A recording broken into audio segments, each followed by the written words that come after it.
Hey man, welcome back. Here we are, round 2, right? It's round 2, guys. I hope you're having a good night. I hope everyone's having a good night. We got some activity over there in the chat already. We got activity in the chat-tivity right now going on. That's what I like to see. How's everyone doing tonight? How's everybody out there doing this evening? How, you know, once we get full blown up and running here, this is just the beginning stages, man. Once we get up and running, there's gonna be music when we come in. There's gonna be a proper introduction, just like Jay Leno would have gotten when he came out onto the stage. There's gonna be a proper introduction. There's gonna be everything. There's going to be little tunes playing right now because it's like, you know, what? Your favorite late night show, the guy comes out to complete silence and the crowd goes mild. That's no way to start a show. I'm not making excuses. We'll get there, but it's beginning phases. But we had to get going here. We had to get started. What's up, Jorfus? How's it going, buddy? He came in for his hello and goodbye. He's got to get out of here because he's got stuff going on as usual during the week. That's no big deal. As I've said many times before, and I'll say many times in the future, if you stop by to hang out, even for just a second, it's appreciated. Even if you don't say anything. Some people don't like to get in the chats. Hey, sometimes I don't get in the chats when I go and watch, you know, some of the people that I watch. So that's all well and good. That's fine. But, you know, thank you for stopping by, Jorf. Did I wash the sweaty Superdivorce shirt? No, I didn't actually. This has got the stench of last night's show all over it. All over it. And how often will I wash my Superdivorce getup? This shirt, this jacket. Because, you know, look, this jacket with these lights on in this small kind of enclosed room, it gets hot in here. It's stifling. So I'm going to be drenched in sweat again. And I'll probably be drenched in sweat, you know, a third of the way through every program we do. And that's just how it's going to go. And so it's going to build up, what do you call it, a nice patina. All my stuff's going to have a nice patina. I'll wash the shirt from time to time, but probably not every night, to be quite honest. Good night, Jorphus. Thanks for stopping by. Yes, we will have canned laughter and clapping for sure. You got to have it. It just adds to the atmosphere. It just adds to it. It just makes it go to a whole nother level. And we're going to get there. We're going to get to that level at some point in the future. Sometime. I'm working on it. I'll be working on it day by day. Day by day, I will be working to make this program more incredible than the night before. So we made an upgrade tonight. You might notice. I got rid of all the other shit on the screen. Because I was like, I was front and center most of the most. I had the Sega up there to kind of ease into what we're doing. Because normally Mondays were Sega Mania. Not now. See, this is what's going on now. This right here. And I imagine a future where, you know, I'll bring something up in conversation. I'll be like this right here. And then I'll point to it. I'll snap my fingers and we'll see it right behind me. We've got the technology to do that kind of thing now. But, you know,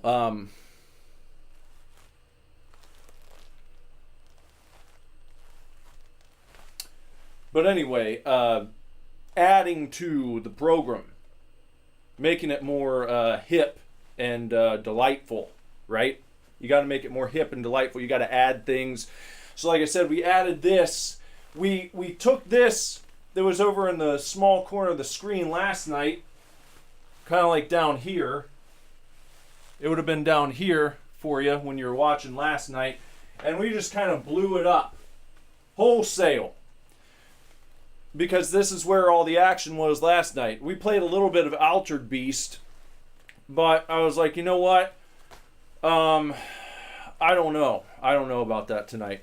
We'll just get on and riff and see what happens, and we'll kind of shoot the shit a little bit and see where the night takes us. That's kind of the plan. I didn't have time. I told you I was going to have to prepare a monologue to start these programs off. It only seems right. That will come in time. I didn't have time to prepare a monologue today. Actually, I don't like using that phrasing. I don't like when people say didn't have time. I try not to say that. I chose to dedicate my time to other things.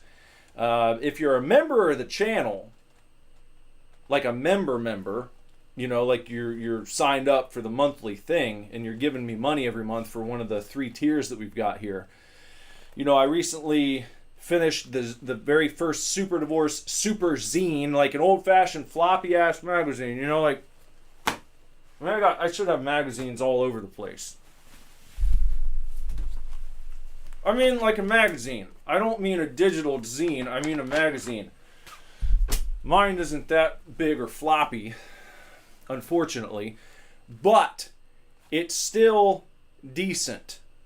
Not many people are doing a physical zine anymore, especially not YouTubers. Most people are coasting.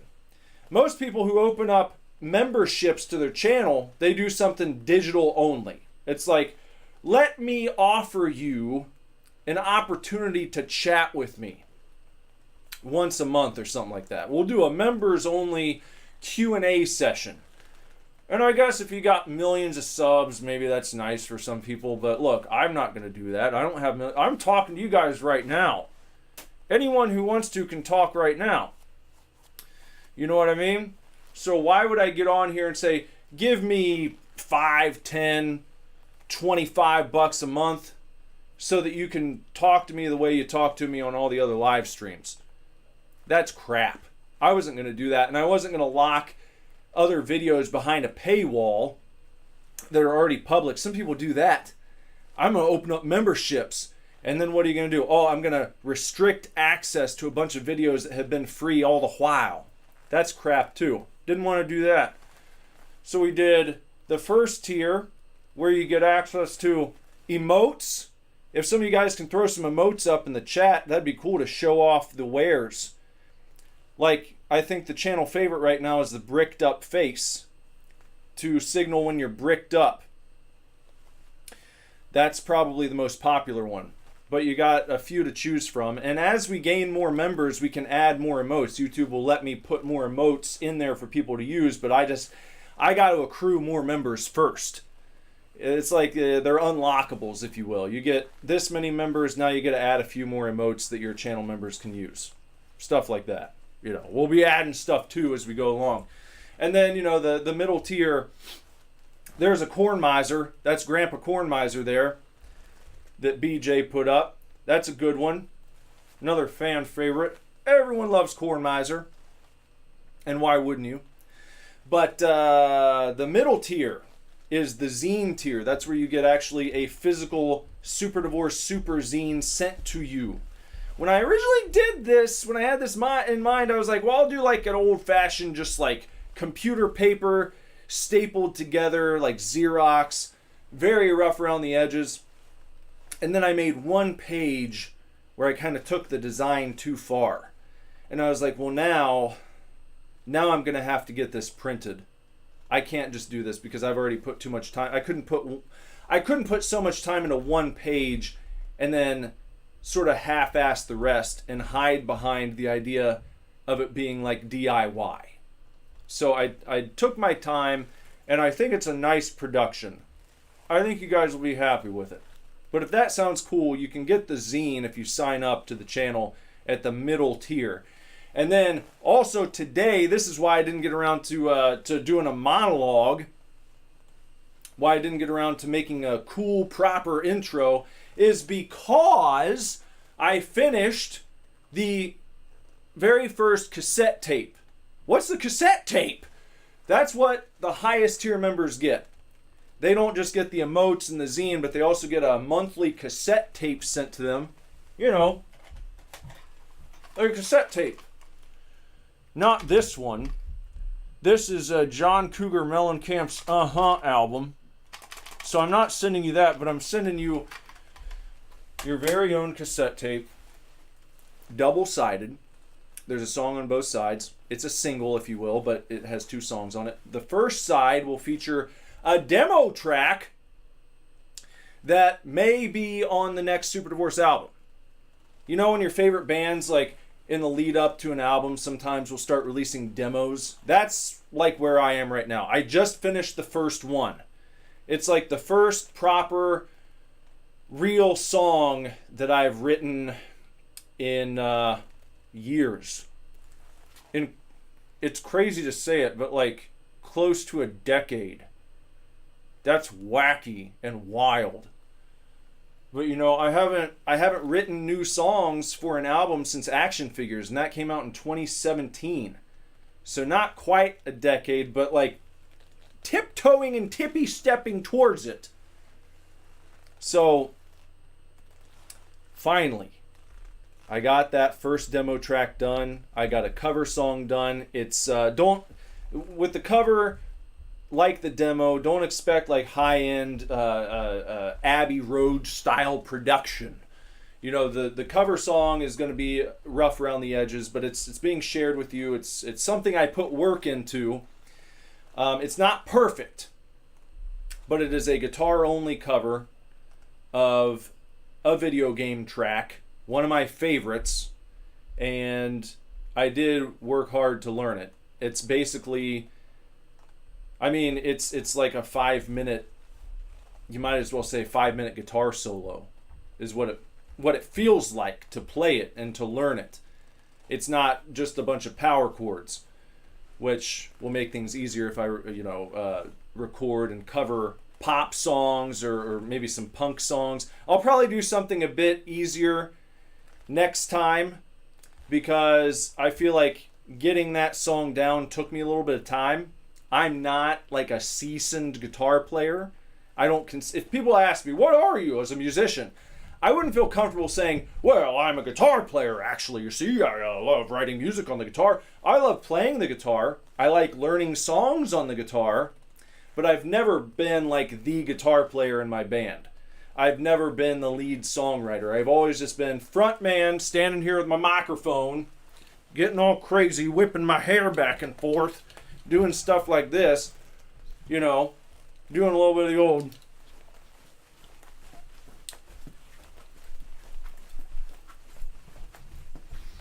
doing stuff like that. But I've never been the big main lead guitar guy.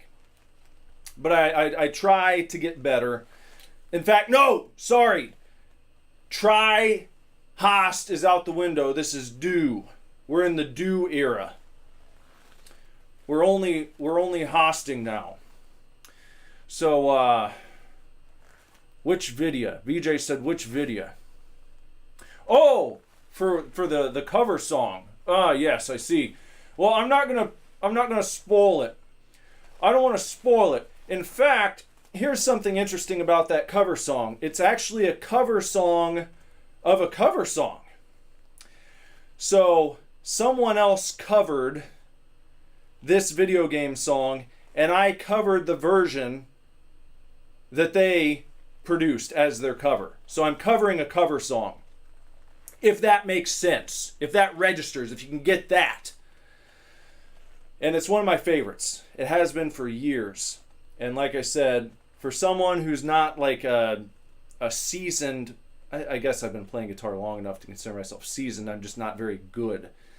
I'm not an awesome guitar player. But if I put my nose to the grindstone, I can do all right. And I feel like I did an all right job. And I hope that it's still enjoyable to listen to. I hope it's more enjoyable than not having it. That would be a bummer. If you guys get it and you're like, it would have been better if you didn't send this to me. I don't want that to happen. But we'll see. So, that's what I was working on. I got those two songs completely done. I got the very first Superdivorce monthly cassette ordered today. The zines are ordered. The buttons have been ordered. The stickers have been ordered. All of the physical merchandise that people get for signing up at the middle and highest tier, all that stuff has now been ordered. It's all on its way to me, and then I will have to ship it out to the channel members. So, that's a little update on that. I felt like it'd be a good idea to clarify in case anyone was wondering, how long is it going to take before we get the first installment? Because the first month I started taking memberships was in April, but it wasn't like right at the beginning of the month. It was at least like a week and a half into the month. And then I went on vacay. I was out of I was across the damn country in Las Vegas. You can watch some of those live streams that I did from Vegas right here on the damn channel. If you're watching on YouTube, you can go watch those. Watch me walk around Vegas for 4 hours. Watch me go to Circus. Watch me travel all the way to the Sphere and back. And some of my lovely friends here kept me company. Thank you guys for doing that, because that made things nice and enjoyable when it could have been lonely and sad. But anyhow, let's move on with the program for the night, for the evening. I will be taking requests if you guys have anything you'd like to talk about, because, as I said, I tried very quickly to look and see what was going on, to see what was back in the news, Kev. And it didn't look like a huge news day. I saw a few little things, I saw George Wendt passed away. George went to heaven. Famous for playing Norm on Cheers. Don't you want to go where everybody knows your name? You know. George Wendt has passed on. Rest in peace to George Wendt. And I used to love watching Cheers as a child.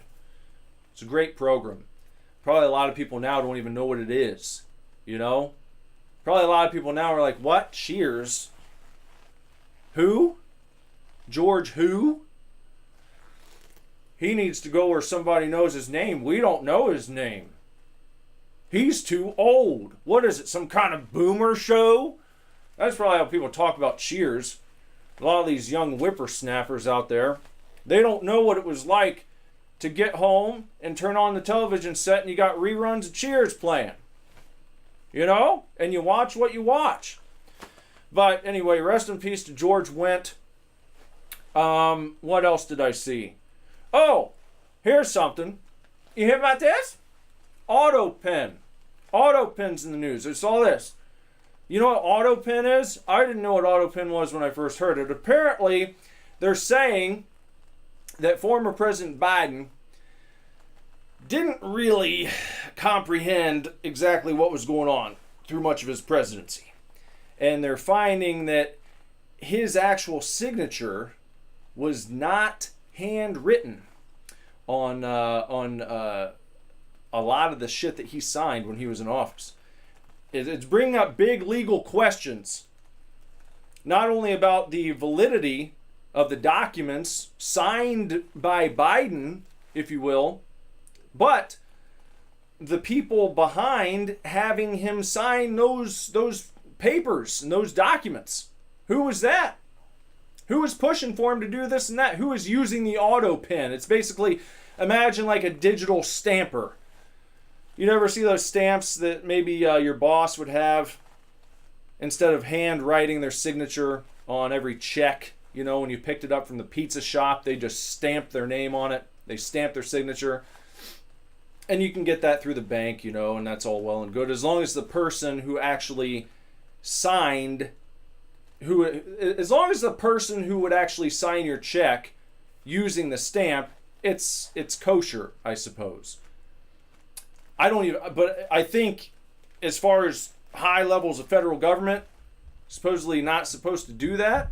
It's my understanding. I could be wrong. Maybe it's kosher in some cases. But it's definitely not kosher if you're using the AutoPen stamper, the digital stamper, to sign the president's name and he doesn't exactly know that you're doing that on his behalf. So they're saying that's what's going on with the AutoPen. Right? I heard about AutoPen and I was like, what is this? Oh, you got like an RV or a camper for pigs and hogs driving around. People are mad about that. The AutoPen.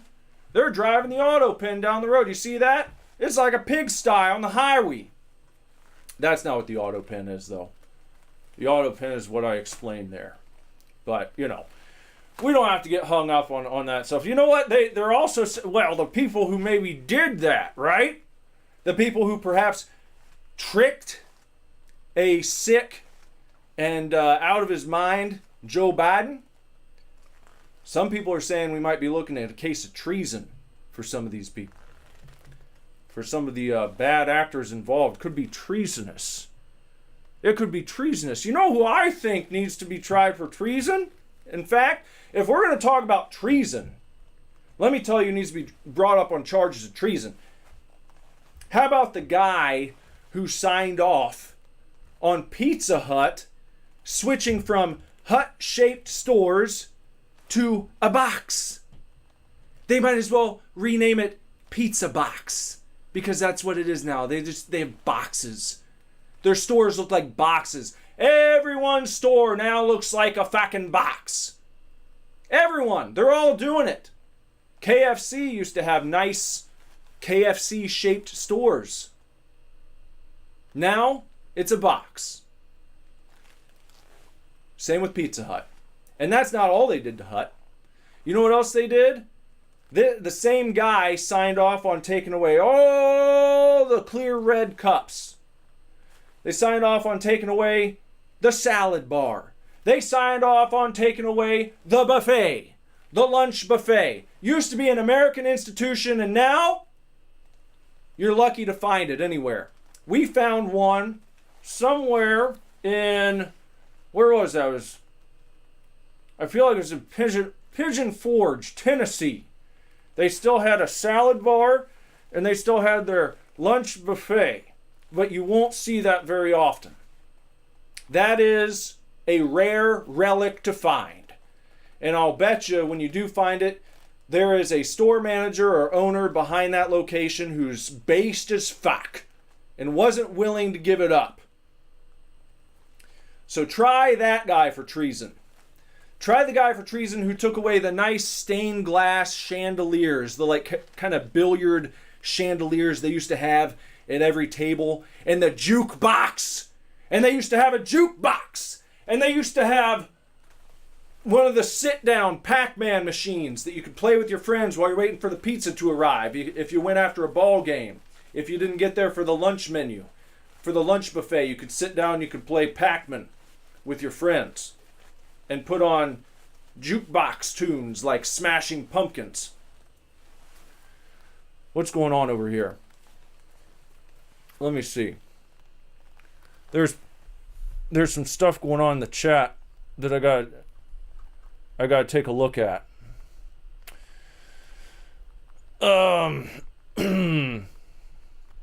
Sofa's here reporting in. Oh, I wouldn't hit anyone for being late. I'm just glad you arrived. Better late than never, you know? Good Brother wants to talk about the tiers of handling and what the limit break is for us as individuals. That's a good one. What else? BJ said every president uses auto pen. They have to because they sign their names so much, but given Biden's deteriorating mental condition, it's not great. Well, I think the charge here on that one was they're saying it was being used without his consent, which would be a problem. That would be a problem if that's being used without his consent. You can't do that. Okay. We'll be here, Sopas. No problem. Yes, Good Brother, I remember when they were briefly the Hut. It was probably part of that big package deal. That's probably when they got away from, ironically, when they got away from the Hut shape. Now that's crazy, isn't it? It's like, we're no longer Pizza Hut because we have more than pizza. Now we're just the Hut. But we're also going to take away our hut shape from the outside of the building. So when you pass by, you won't have the hut shape to trigger your mind into knowing that's a Pizza Hut location.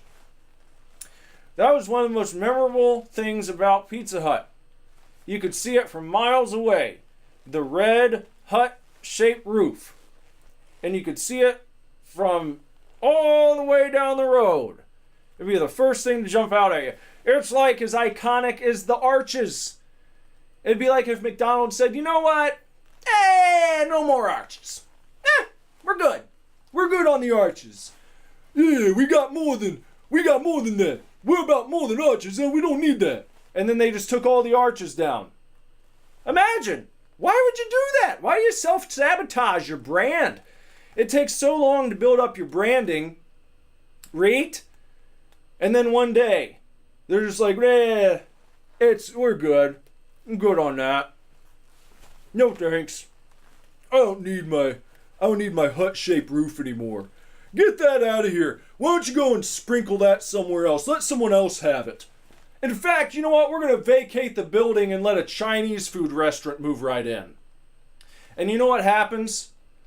I kind of feel bad for those next tenants who move in. The same situation happens with old Taco Bell. Taco Bell used to have an instantly recognizable outside building shape, the Adobe style. You know? It used to be fantastic. That's another one you could recognize instantly when you're coming down the road. Now it's just box. Slightly different colors of various boxes.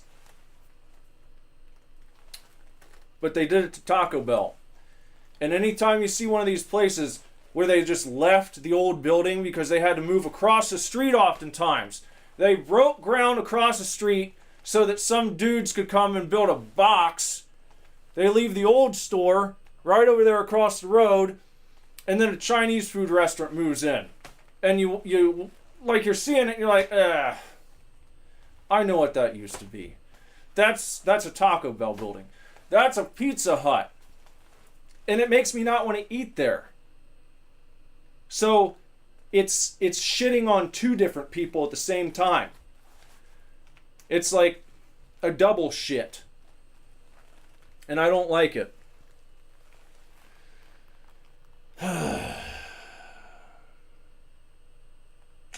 Yeah. So it's too bad. I don't know. But we can talk about handling. Good brother brought up handling. But before we get into handling, you ever seen someone grab their soda like this? Look at that. How's that for a grip? What do you guys think of this? What does it say? Dude?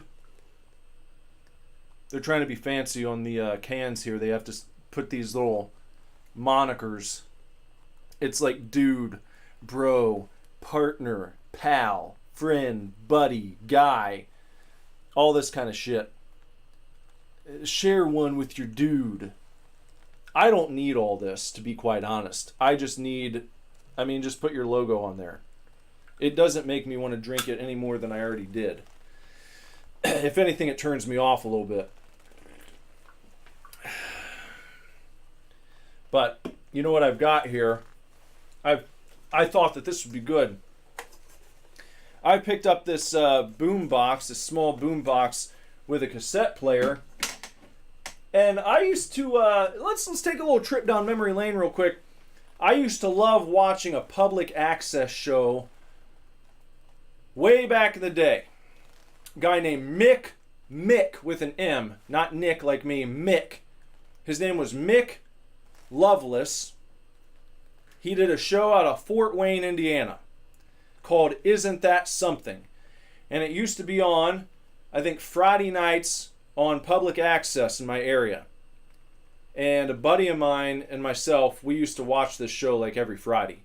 And we would crack up at this dude. He was something. He was quite something. And what he loved to do is he set his camera up, and he had a huge vinyl record collection. And he wore a little, kind of like, what do you call it? I guess it was kind of a, probably you'd consider it a fedora of sorts. But he wore a fedora and a nice, like, overcoat, kind of suit coat. Probably like a corduroy, maybe plaid. He always had a different get-up on. And he'd get into his vinyl record collection, and he would play vinyl records. And he would do a little riff about the song he was going to play, and then he'd put it on, and he'd just proceed to just fucking get down to it. He'd just rock and roll, whatever it was. And it's public access, so he'd play whatever he wanted to, and no big deal. And he was doing it for the love of the game. And since these streams aren't monetized anyway, outside of, the occasion when someone decides to send me a super chat, which I always appreciate. Outside of super chats, there's no ads playing on these streams. They've given streamers the opportunity to do that. I want you guys to know that. I want you to know I got your backs. I'm not imbuing the streams with ads, which they'll let you do now. They're like, in the settings, do you want to insert ads into your live streams? No! No. No. No. Not going to do it. Not even putting them before the replays. We're not. We're not doing it. We're not. So, we're not doing ads.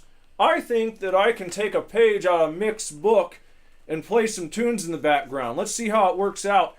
I hope that they don't cancel my stream like they did when I showed a movie. But I think it'll be okay because for all they know, it could be incidental.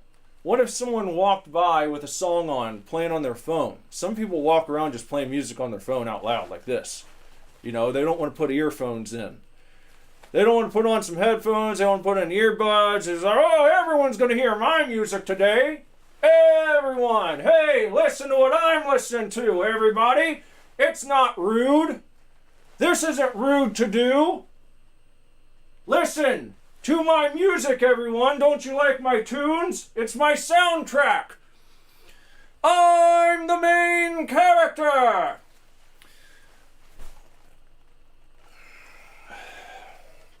But I'm going to go in. You know what? I pulled this out earlier. Why don't I put on John Cougar Mellencamp, and then we'll talk about handling. I'm going to put on some John Cougar Mellencamp. This is the album. I'm just going to stick this in, and we'll see what happens. You know, unlike a vinyl record or a CD, definitely a digital song. Unlike all that, it's tough to put in a cassette tape just on a song that you want. I would have had to like get it set up beforehand. And I'll do that in the future sometimes if there's a particular song I want you guys to hear. But right now we're just going to be vibing. I'm just going to put this on, and the songs that play are going to be the songs that play. And if anyone has a question about the track title, you can always ask me. But we're going to begin on side 2. The first song on side 2 is called Jackie O. Here we go.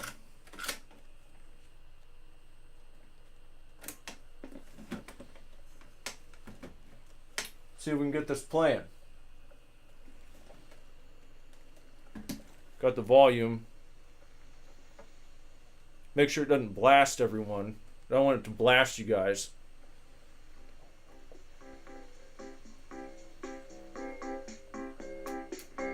So you went to a party, Jack Little Nassus. You're so smart, don't you? I don't want it to be too loud. Just a little something in the background.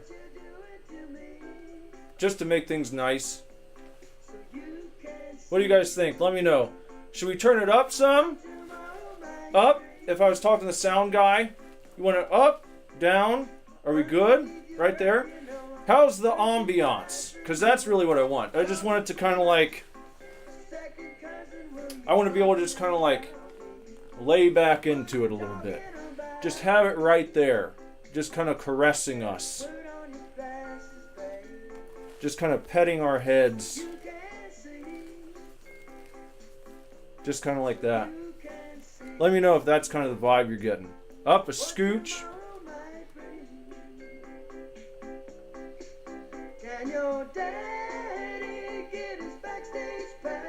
How about that? Is that better? Can your daddy give us backstage passes on political power? Let me know. There it is again. John Cougar Mellencamp. Johnny Cougar is what they called him originally. Back when you wanted to pick a different rock and roll name. You wouldn't tell people your actual last name because they're like, well, no one's going to buy your shit if you're called John Mellencamp. You got to come up with something different, man. You're going to be Johnny Cougar. That's how they used to give people names.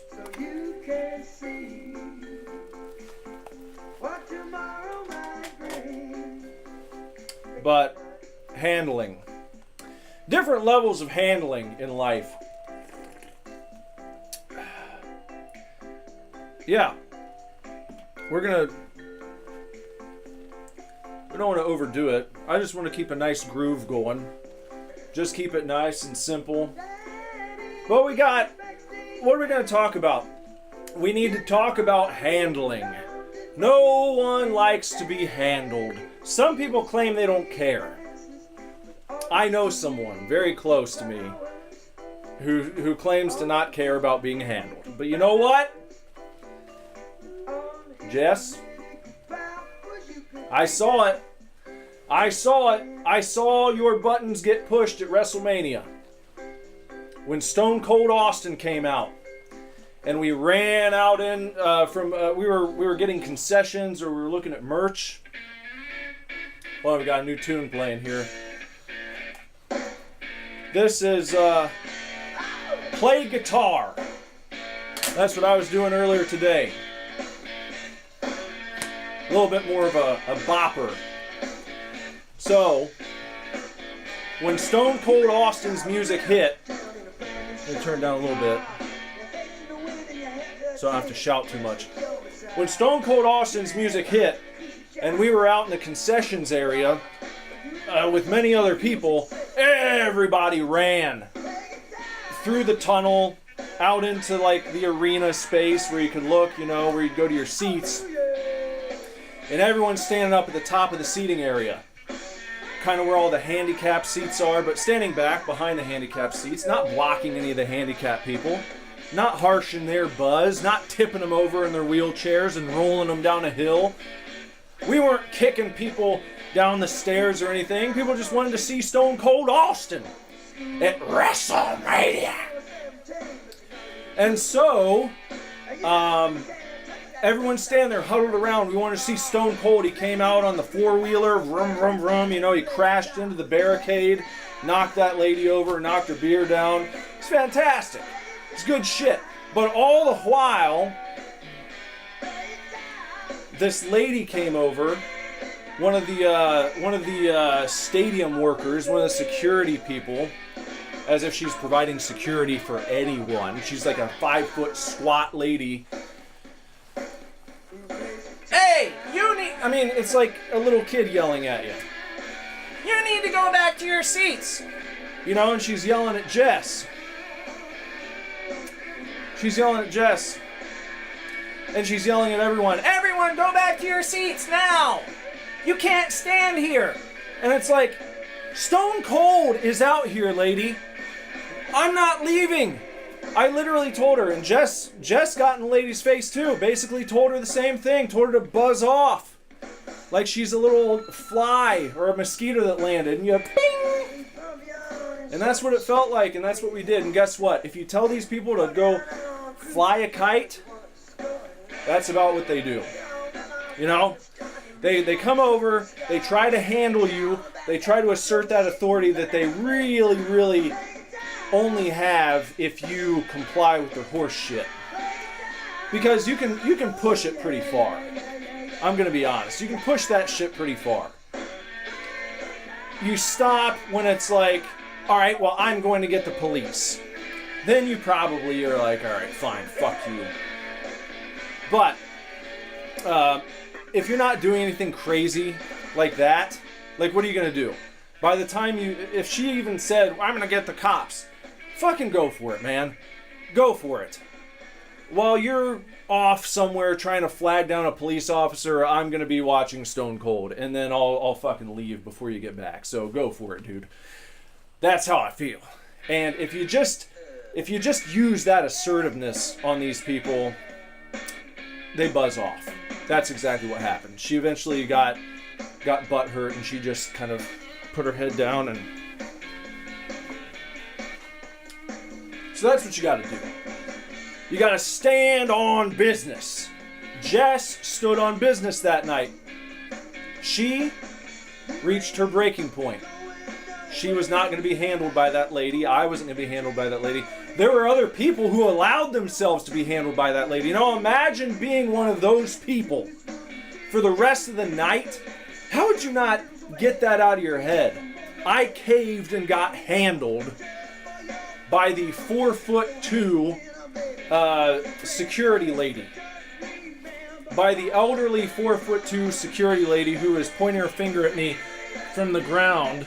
Hey, go back to your seat now. You can't stand here. Hey, I can't stand here, huh? Oh, it sounds like It sounds like somebody's gonna do something. No, they're not gonna do something. So, everyone's got their handled breaking point, where they're just not gonna be handled anymore. I found out Jess is that night. Don't mess with Jess when she has an opportunity to see Stone Cold Austin live and in person at WrestleMania. That's Jess's. Yes, it had to be art. It was art. I was very proud of her. Because I kind of gave another lady a little bit of pushback earlier in the night, like when we were on the way in. In line to go up an escalator? And she was hurrying me along. I think that's what it was. Like she was telling people to keep walking as they were already walking. Isn't that great? We just talked about that. Being told to do something you are already doing. Woo! No good. That sucks. That will really chat my ass just about faster than anything else. Tell me to do something I'm already doing. Come on, let's go. Let's go. Keep going. Come on, everybody. Keep walking. Keep walking. Come on, you gotta go. Keep walking. Keep walking. Go, go, go. Come on.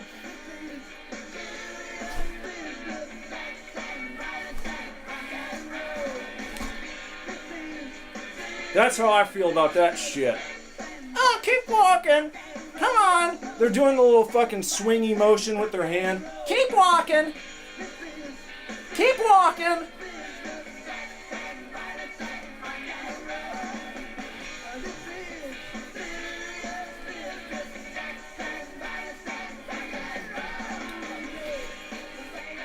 We don't need any of that. We don't need it. We're all done.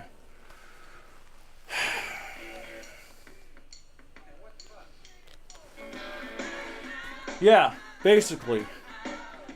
As Sopa said, imagine Edna from The Incredibles trying to sit down people double the height. That's it.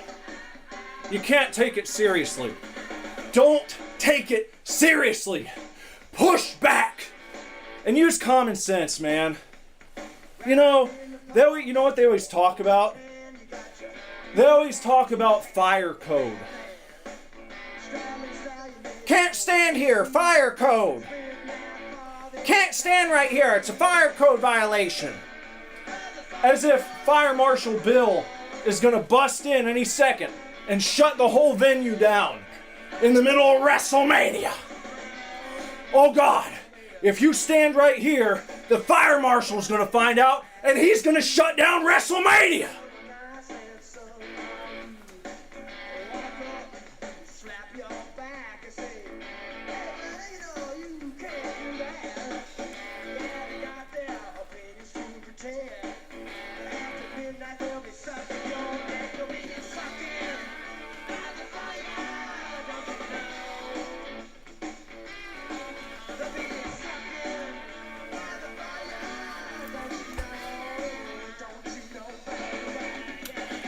BJ says, are perpetual handlers just control freaks or something else going on in their heads?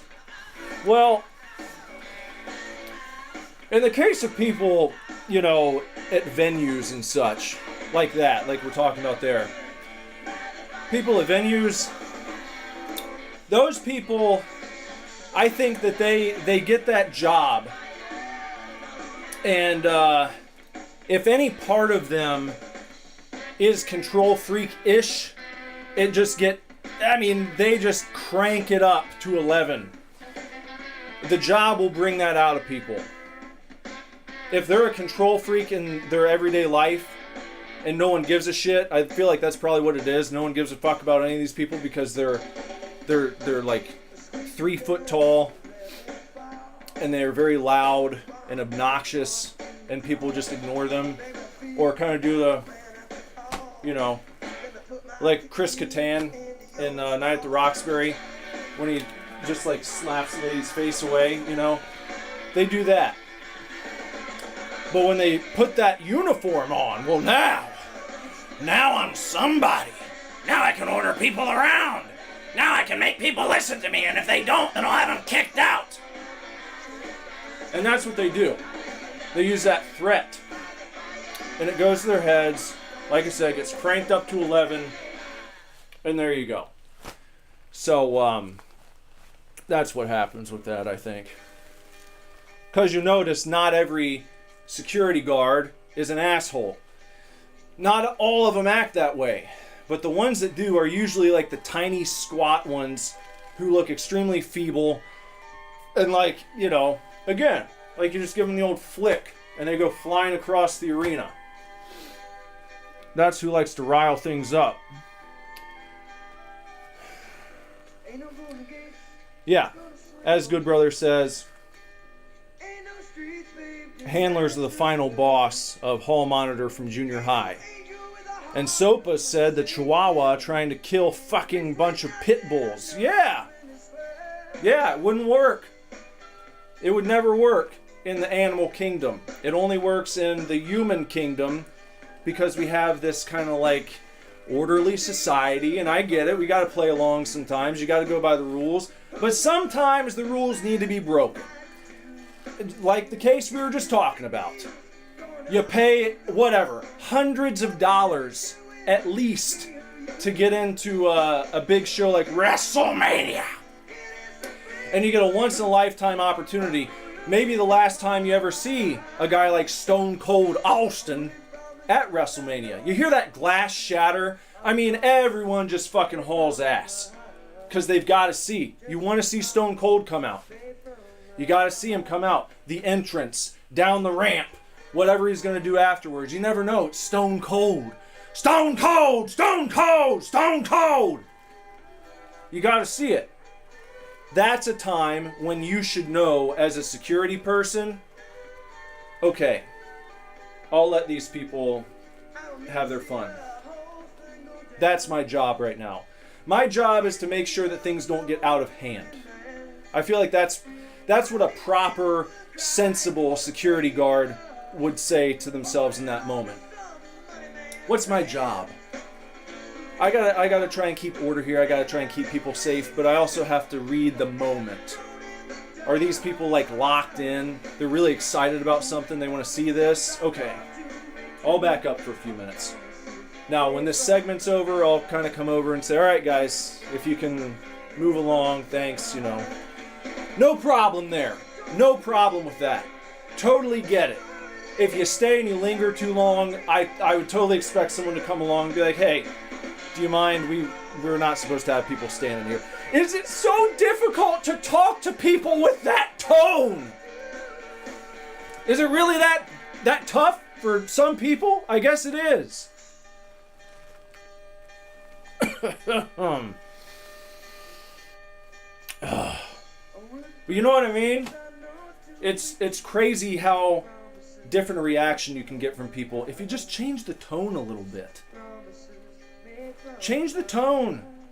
Read the situation. Hey, guys. Hey, I know this is important. When it's over, would you mind just going back to your seats or whatever? We're not supposed to have people stand here. If you want to and watch this, I get it. Cool. And then everyone would probably clap for you and say, thank you for not being a prick.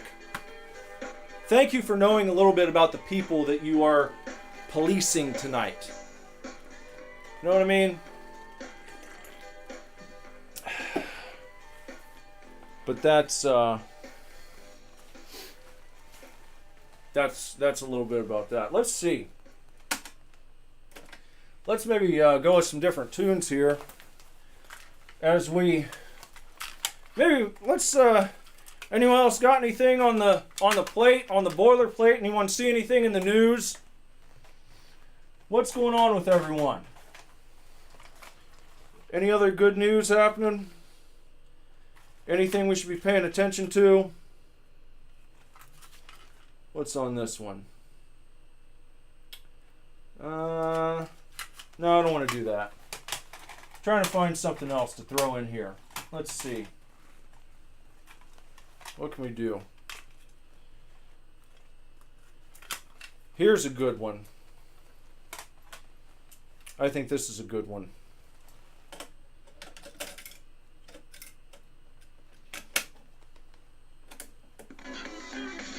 Well, gotta rewind that one just a skosh.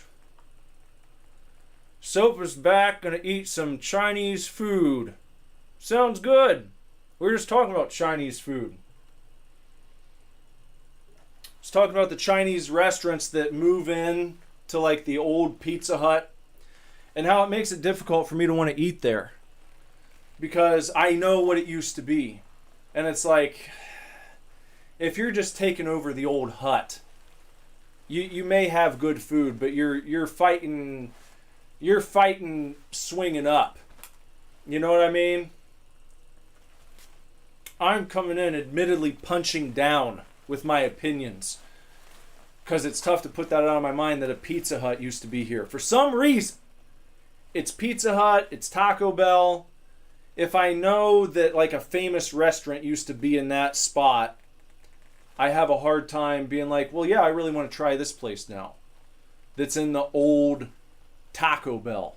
Something about it just it scrambles my opinion from the get-go. They may have fine food. It may be just fine. But I'd much rather go into like a plaza, a strip mall location, something like that. Those old buildings, I think, just need to be demolished completely. I don't think anyone should move into them as a sign of protest, maybe. Just let them sit and rot. And let the old owners drive by and see what they did every day. As this location becomes a blight on the community. They have to drive by. When they're across the street at their new box location, let them look out the window on their way to their car and be startled because they have to see the bones of their old franchise sitting across the street that would have been just fine to continue inhabiting. And they left that. They left it for a box that looks like every other restaurant.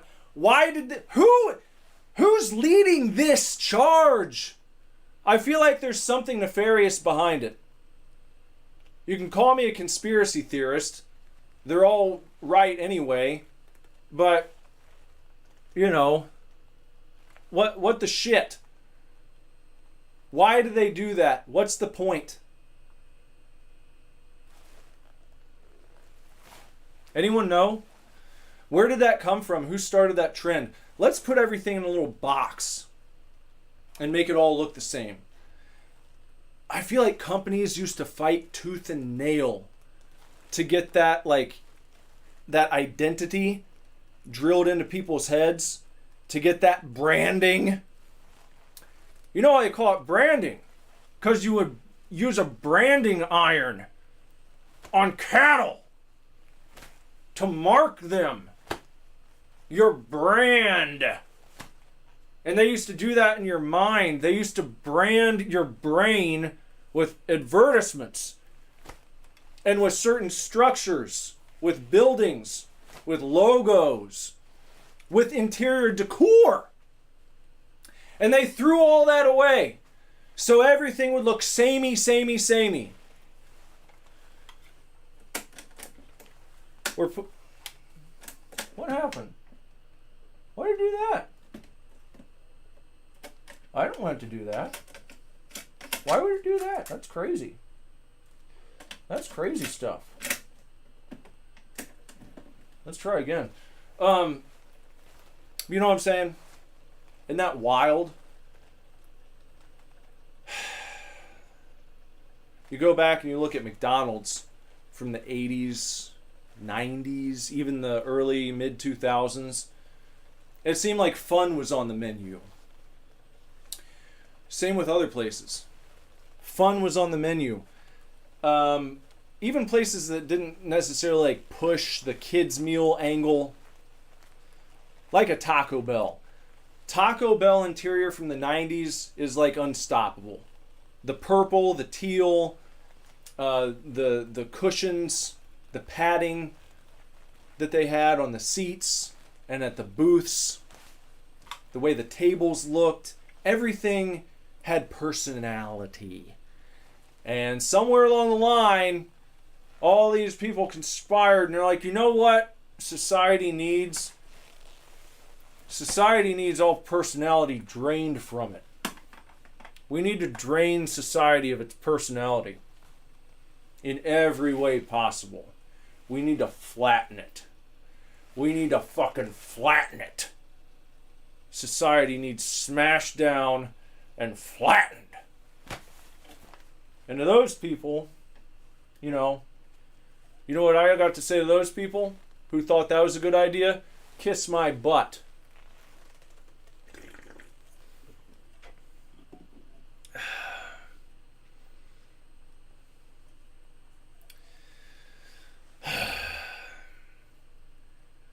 Good Brother has officially fully completed a particular handgun build. It only has to go out for paint. Well, congratulations on that. That's a nice thing to celebrate. That's how it's a good time to finish projects and celebrate them. Handguns being finished, cassette tapes being finished, magazines being finished. It's good. Lots of creativity going on around here. What's going on? Why is it? Oh, here, I gotta flip it. Is it worth it? Let me work it. I need a flip, and a flip. Here's what I've decided to put in. This is Makarosu 82.99. This is some prime future funk is what it's called. This is one of my favorites. It's just vibes for days, man. It's vibes for days. But you know what? I do have beef with Neon City Records. I have beef with Neon City Records who released many fantastic future funk and vaporwave albums and things of that nature, and city pop and the like. Jazz fusion. They always do like great packaging, lots of cool releases. They got a great line of merchandise. But you know what these guys did? They fucked me. In fact, they made me look like a fool, and I don't appreciate that. I don't appreciate being made a fool of. If anyone's going to make a fool of me, it's going to be me. That's how I like to keep things. But, look, so my dad, fantastic, world-class musician. I don't need to go down the list of accomplishments, but legit. Totally legit. He got back together with a jazz fusion group that he had in the late 70s and early 80s. And they recorded an album just a couple years ago of all their original shit from back in the day. All these dudes have gone on to be like very successful as musicians individually. But they got back together. Everyone's like in different parts of the world, you know, and they were sending tracks back and forth, and they compiled this album of all their old stuff, and it sounded fantastic. I reached out to Neon City Records because my dad had talked to me about, you know, how they were going to do the release, and I was like, you know what? There's a label who might be interested in what you guys have put together here. And I contacted them. I gave them a link to the music. We went back and forth a few times, and they agreed they were going to release that album on Neon City Records. And I told my father about this, and he told the bandmates, and we're like in the process of working it out. And out of fucking nowhere, they shut down the conversation. They didn't shut down. They're still going on, doing very well. Neon City Records is. But they just fucking stopped. They stopped talking as soon as I asked to get a sample contract, which is like par for the fucking course for anyone who's ever played music. If you sign a record deal, you look at the contract first. It's like, that's where things just fucking stop. They just absolutely ghosted me at that point, because I was kind of working as a liaison, right? and I was handling all the back and forth, and not unqualified to do that. I've done it before for myself, for other projects. So things were going very well, just swimmingly. They were like super excited about it, but like I said, as soon as I said, okay, if we can just get a copy of the sample contract, they want to look it over, and then we'll go from there. Nothing. I followed up multiple times. I even waited, a decent amount of time, and I'd try again. Not being like a buzzing gnat, but, gave it like a week at first. And then, okay, well, sometimes emails get lost in the shuffle. I'll try like after 3 weeks. Get back in touch. Hey, we had gone back and forth this many times. Just seeing what was going on. Just following up. Nothing. Absolutely ghosted. And so it makes it really tough for me to support anything that comes out of this label now. That left a really fucking bad taste in my mouth. I didn't appreciate that shit. If Neon City ever sees this, if anyone from Neon City sees this, it'd be nice to get a fucking explanation of what the fuck. Because that's bullshit.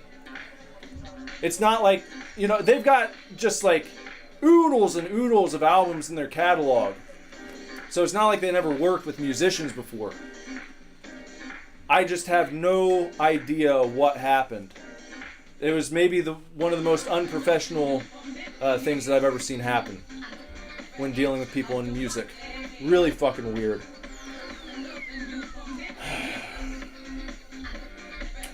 But yeah. We got some city pop on this one.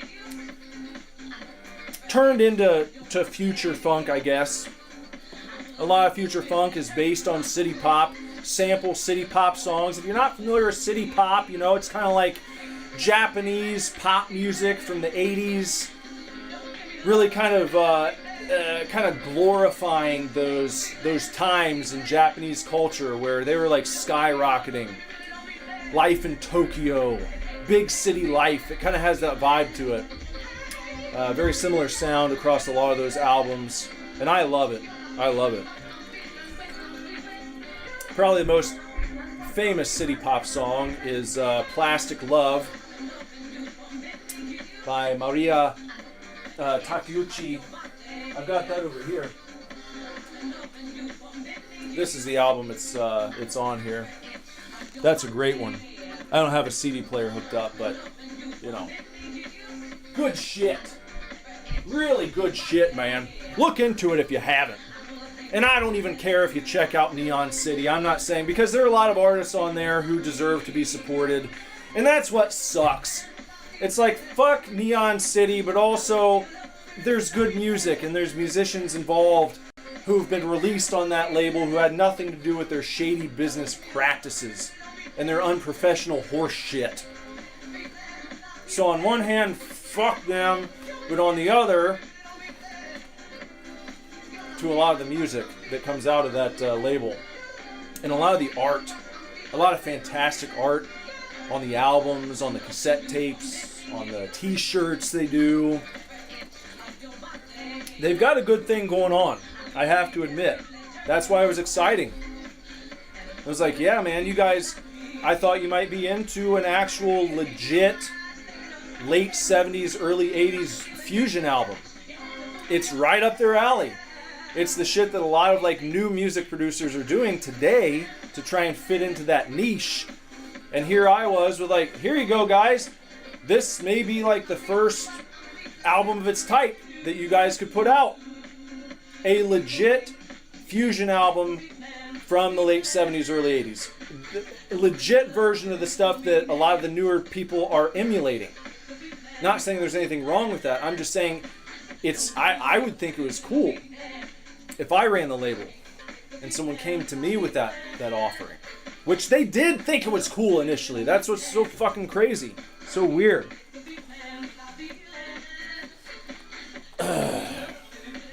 I guess, but it's like they release a lot of music. That's why it's weird.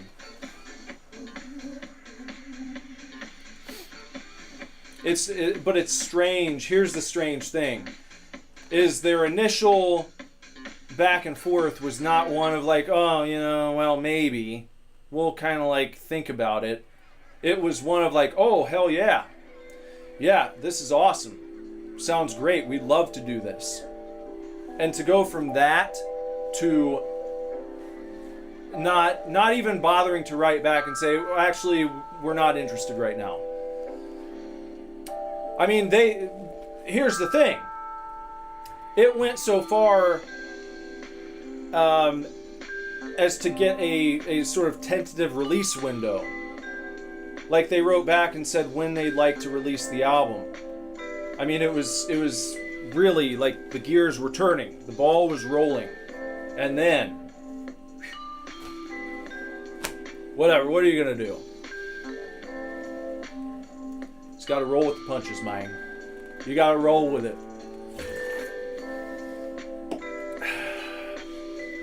Still good tunes, though. Still chill out. Still have a good time. We can still dance if we want to.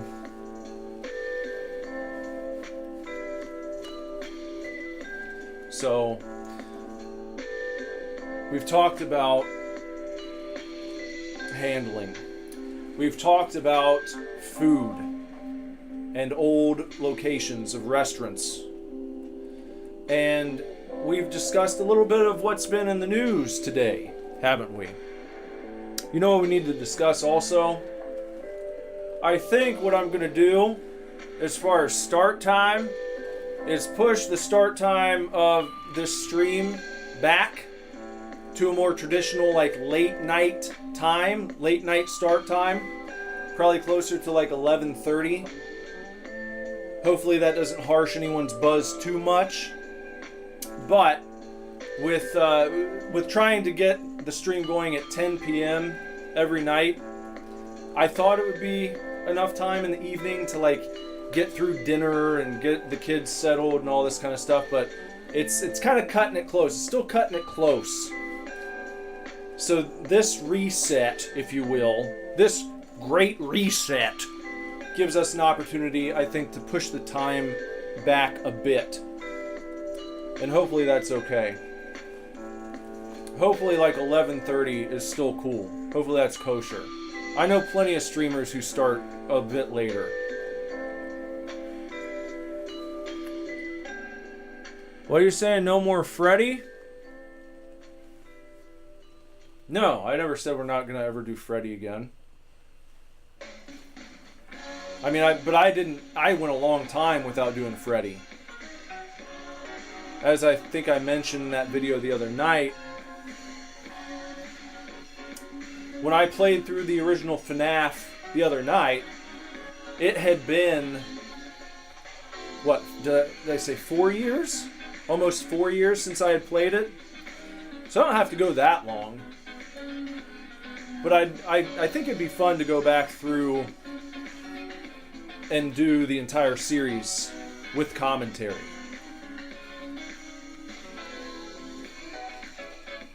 But we'll do Freddy again.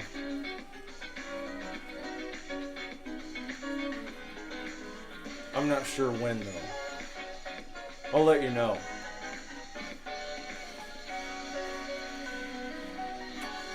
Anyhow.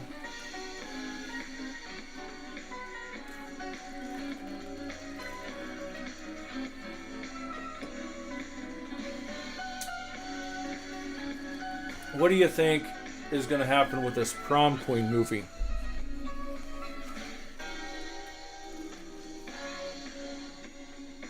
The Netflix adaptation comes out on the 23rd. The 23rd. Do you think it's going to be thumbs up or thumbs down? Even if you don't know anything about it, what do you think? Are they going to do a good job? Did anyone out there watch the Fear Street series they did a few years ago? Series of 3 films. They did the like late 70s, they did the 90s, and then they did one that was like way back, like fucking Pilgrim times. I think it was in the 1700s or 1800s, something like that. That was the one I didn't like so much. I thought the other two were decent. The camp one was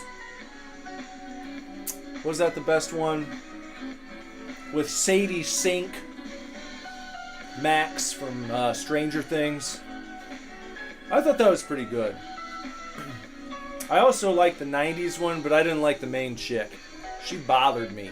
She got on my nerves for some reason. Not a very likable character. Don't like that. Do not like. I don't like when the main character is just like a dick for no reason. You know, I think a final girl, that type of role is supposed to go to a chick who's generally likable. Not someone who as the kids will say, someone who gives cunt. Not like in a sexual way, but they say that in like a serving. Oh, she serves cunt. Because they're like bitchy and snapping and shit.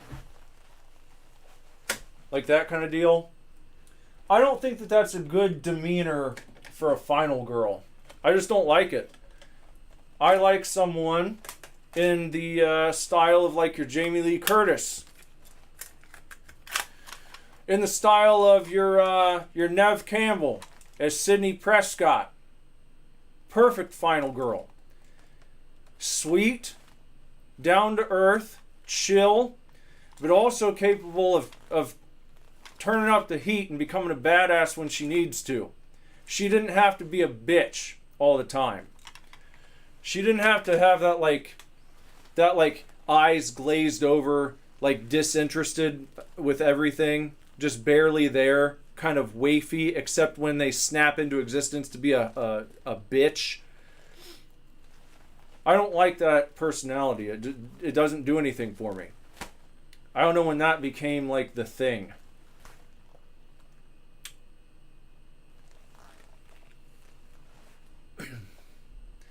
Soap is going to be waiting for the day that I play FNAF 4. That's the best one of the original Click Team series, in my humble opinion. I like it. It's got the coolest flavor to it. Oh, here. We got to pick something else. I got a good one. This is a good one.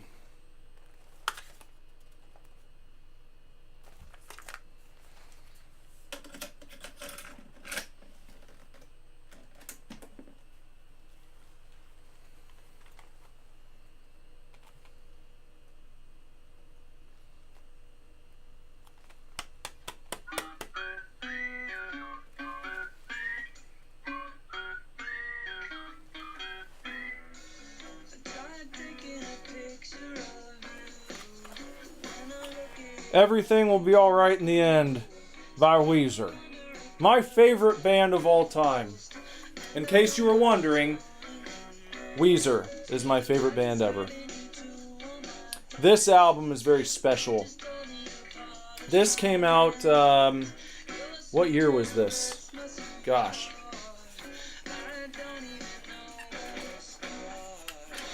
This is a signed copy. It is number 188. I don't even think you can see that, but it shows it right there in that little box. It's number 188 out of 1,000. Yep, 2014. They had been in quite a slump when this album came out. And I didn't think we'd ever get anything like this from them again. I thought it was over, kind of. But then this album was like, we're so back. They brought back like the classic rock and roll sound of Weezer, and I loved it. They did these teasers for the album before it came out, and I was so excited. Because each time they do a teaser, it was like, oh, fuck yes, thank you. Thank you for not making another album like Hurley, or Ratitude, or Death to False Metal. Probably the worst run in their catalog. No good. I mean, there's a few little bright spots. I don't want to say they're like the worst albums ever written, but compared to like Pinkerton and Blue and Green and Maladroit and even Red, no good. What's the best subgenre of science fiction and why is it cyberpunk? And what's the best aesthetic and why is it cassette futurism? I love cassette futurism. But you know what? I just started reading Dune, and I think that's pretty cool. But I also just watched Blade Runner 2049, and that's pretty cool too. A little bit different. Different vibes. But big worlds with big ideas. And cool visuals. Putting the stuff in your brain in a cool way.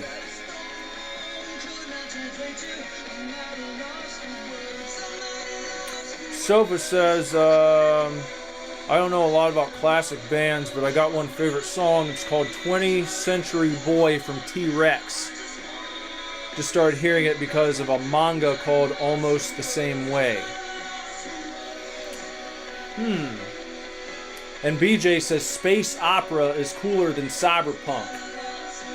Space opera. You know what's funny? Weezer wrote a space opera rock album. Their second album, Pinkerton, was actually going to be a space opera. Did you guys know that? I bet you didn't. I bet you didn't know that, did you? Can I even get to it? Well, I can't even reach it. You're going to have to take my word for it. Their second album, which became Pinkerton, was actually going to be a space rock opera called Songs from the Black Hole. It's never been released in totality. It's kind of the holy grail of Weezer tunes. If they would ever release that, all the old fans from the olden days would shit themselves. Myself included.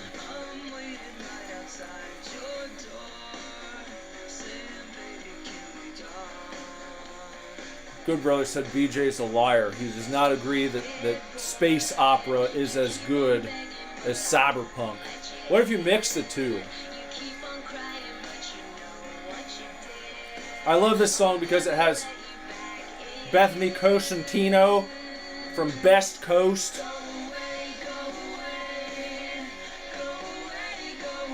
It's got a nice kind of like surfy 50s vibe to it almost. I love this song.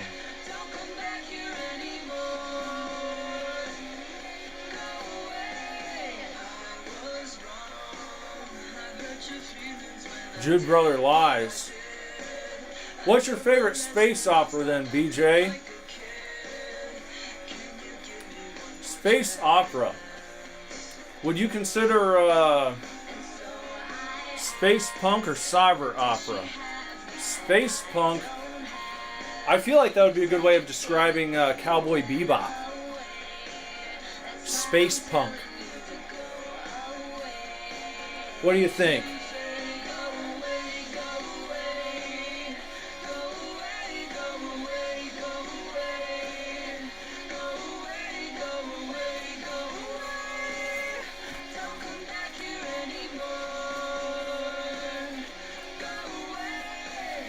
I like, but when it comes to space stuff,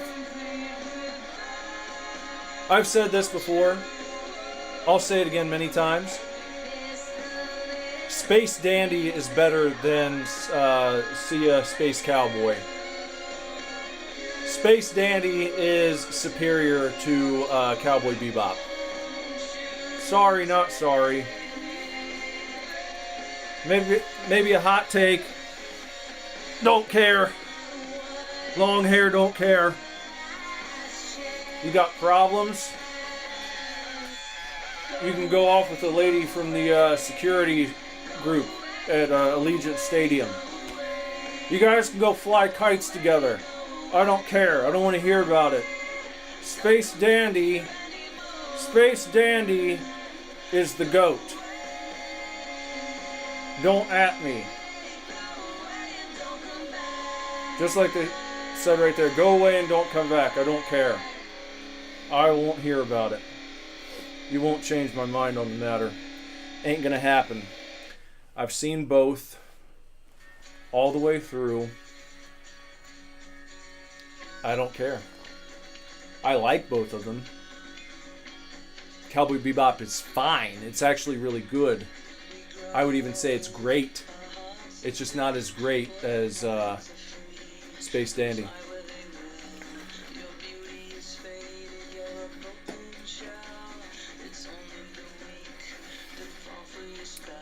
BJ said The Expanse is up there. So is Remembrance of Earth's Past. But my favorite space opera is Firefly. I like Firefly alright. I watched through it one time. I own the discs. I like Mal. It's a good program.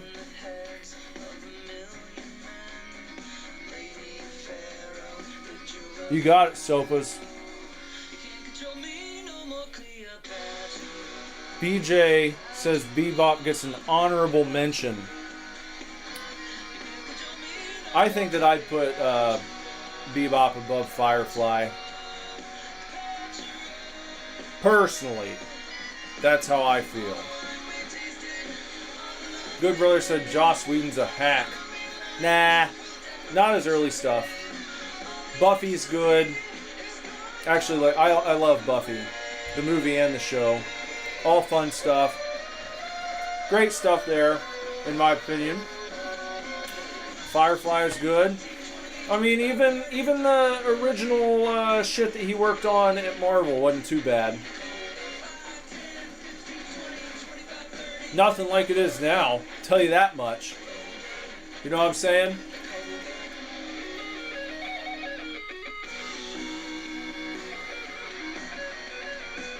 BJ said he could give less of a shit about Joss Whedon. Not the only person who worked on that series either. Stop promoting auteur theory bullshit. Uh-oh. It's getting heated in the chat now. BJ didn't like that, good brother.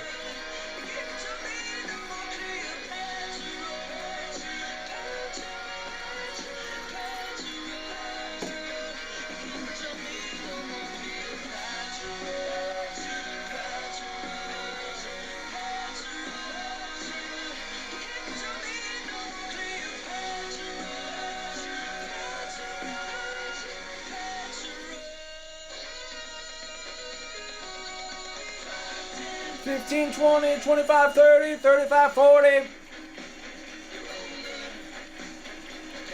$5, $10, $15, $20, $25, $30, $35, $40.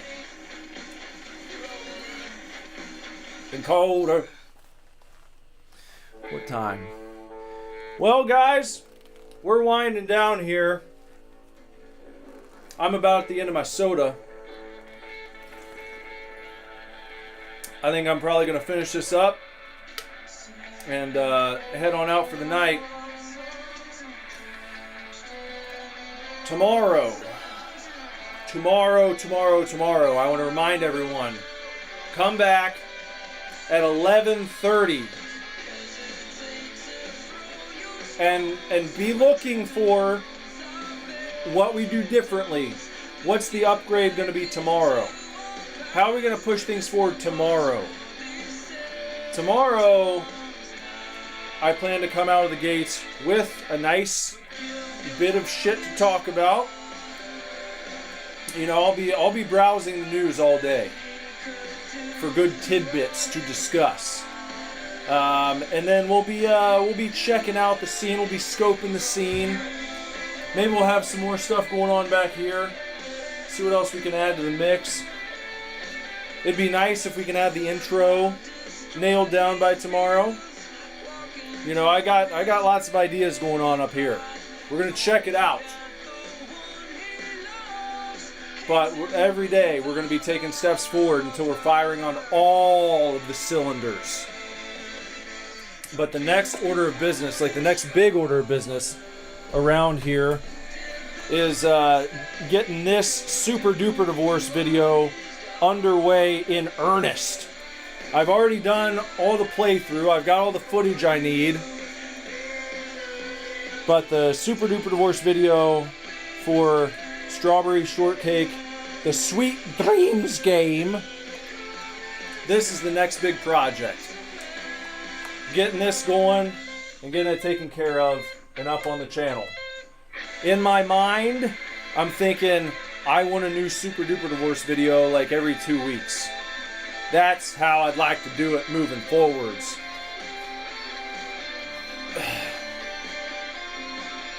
Hey, no problem. Sopas, thanks for hanging out for a bit. Hope to see you tomorrow. Next time, take care and have fun with your friendos. Take care. We'll see you soon.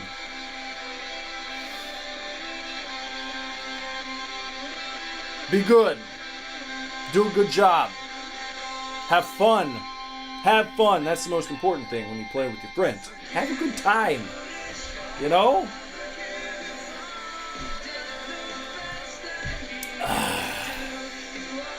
But we'll get on here tomorrow. 11:30 Eastern Standard Time, not Pacific. Don't get confused. I'm not changing my time zone on you. That's the same. Eastern Standard Time. It's the standard time that we go by here.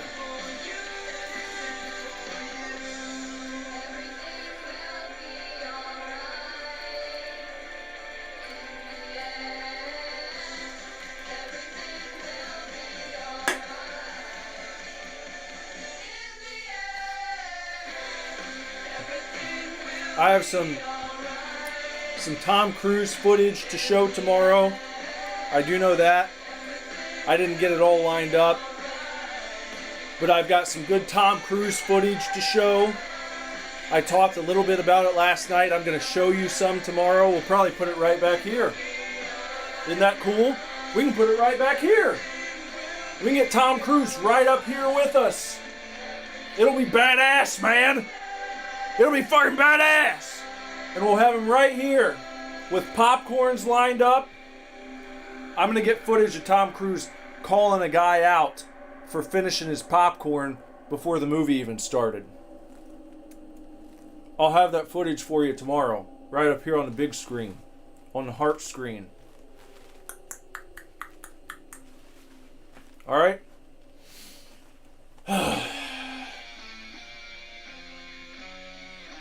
And with that, we're just going to groove here. I'm going to chill out. This is the last song on the album. So it's a perfect time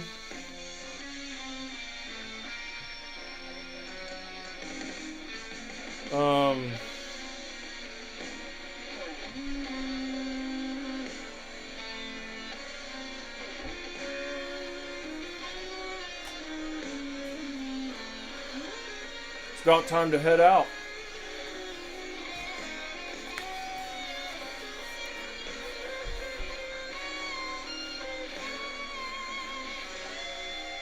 You guys like goth dancing? This is goth dancing. I used to go when Jess worked at a nightclub in Dayton. They would have goth night every Friday, and this is how people dance there.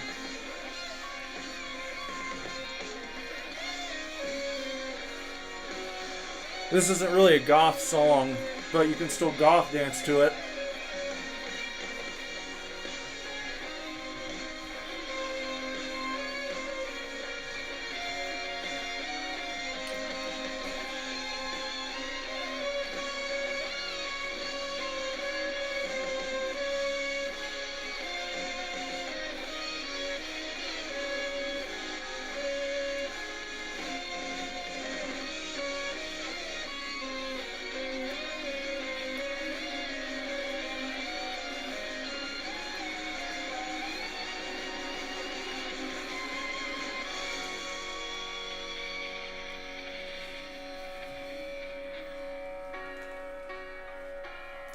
Sounds like The Office, doesn't it?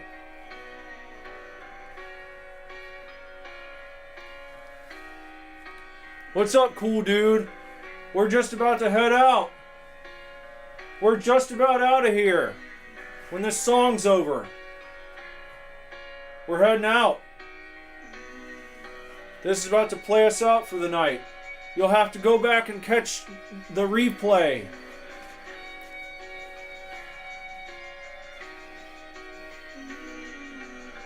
Oh yes, BJ said this is a goth song if your heart is dark enough.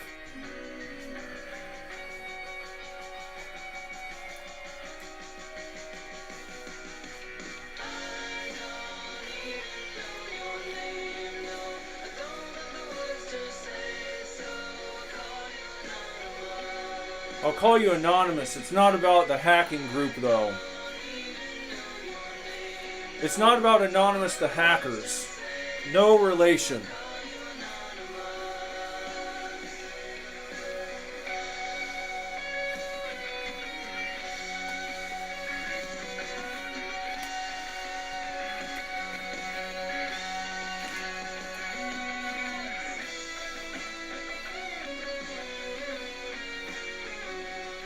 No, I hope that I gotta interject enough so they're not like, oh, you were just streaming music. You know? I don't want to get flagged for that. Get the channel taken down, get the video taken down, all that kind of stuff.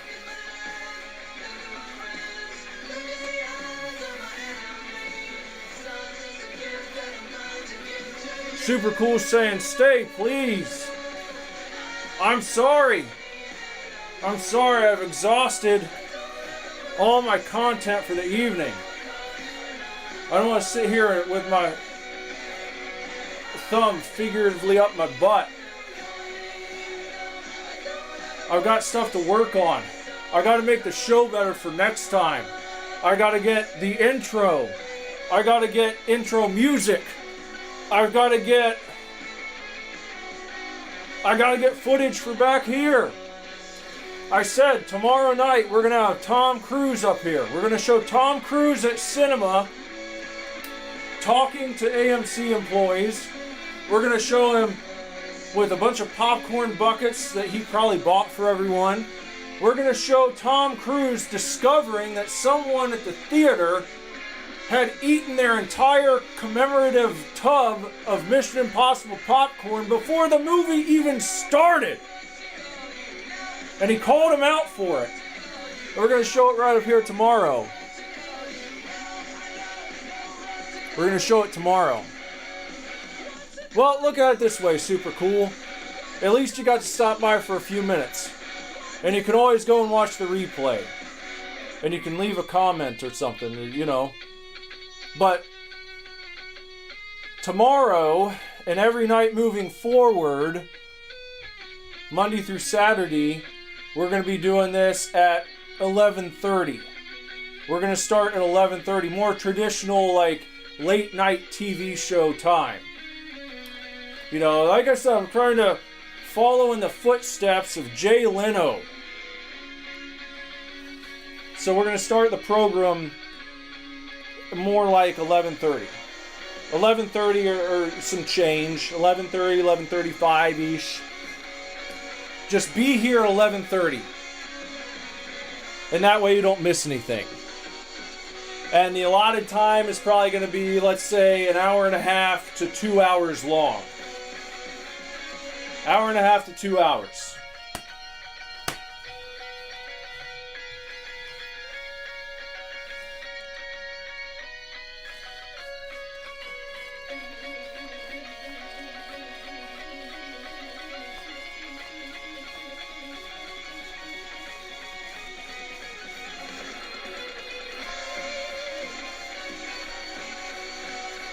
Yeah, that's right.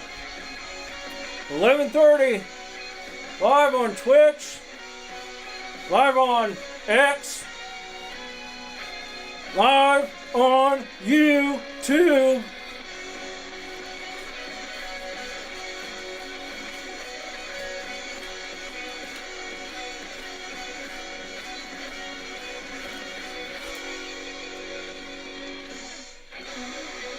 And we'll see how many flags I get.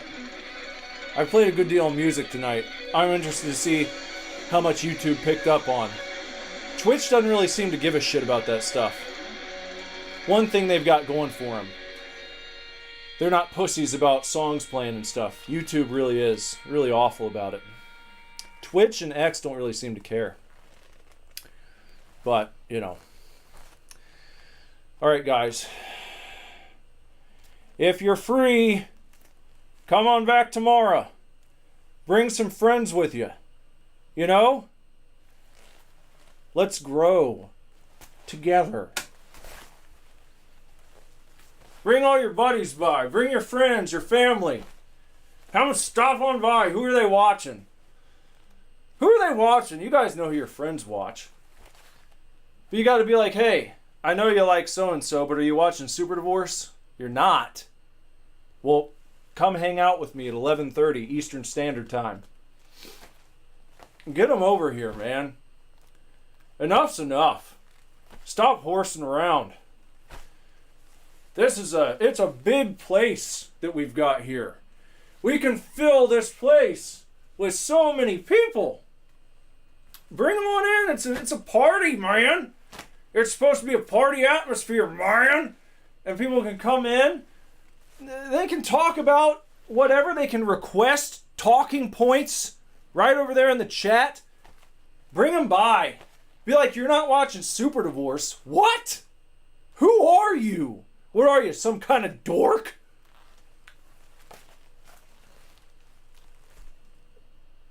Next time. Alright, guys? Next time. Thanks for hanging out, everybody. Continue to be shining stars. We'll see you soon. And until then, take real good care. Keep kicking ass. Love you lots. Lord willing, I'll be back very soon with another video, another stream for you to watch. Bye-bye.